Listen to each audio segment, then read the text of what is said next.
कहते हैं कि धारी देवी 7 भाइयों की इकलौती बहन थी। बचपन में ही माता पिता के देहांत के बाद सातों भाइयों ने धारी देवी की देखरेख की। वह भी अपने भाइयों की खूब सेवा करती थी। तभी भाइयों को पता चला कि उनकी बहन के ग्रह भाइयों के खराब हैं, तो वो बहन से नफरत करने लगे। जब वह कन्या 13 साल की थी तो उसके 5 भाइयों की मृत्यु हो गई।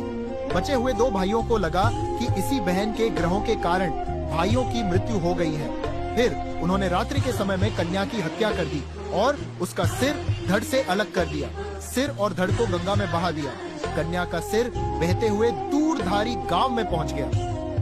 प्रातःकाल में नदी किनारे एक व्यक्ति कपड़े धो रहा था। उसे लगा कि एक कन्या डूब रही है। बचाने का प्रयास किया, परंतु पानी बहुत था, इसीलिए पीछे हटा। तभी उस सिर में से आवाज आई कि डर मत, मुझे बचा। तू जहाँ जहाँ पैर रखेगा वहाँ पर सीढ़ियाँ बनती जाएंगी।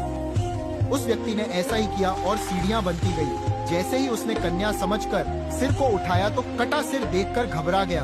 फिर सिर पर से आवाज आई कि मैं देवी रूप में हूँ, तू मुझे किसी पवित्र स्थान पर पत्थर के ऊपर स्थापित कर दे। व्यक्ति ने वैसा ही किया। तब देवी ने उसे सारी बात बताई और पत्थर में परिवर्तित हो गई। कन्या के शरीर का बाकी हिस्सा काली मठ में है, जहां मैथाना माँ के रूप में सुप्रसिद्ध है। धारी देवी मंदिर उत्तराखंड के पौड़ी गढ़वाल में स्थित है। माँ धारी को उत्तराखंड की रक्षक भी कहा जाता है।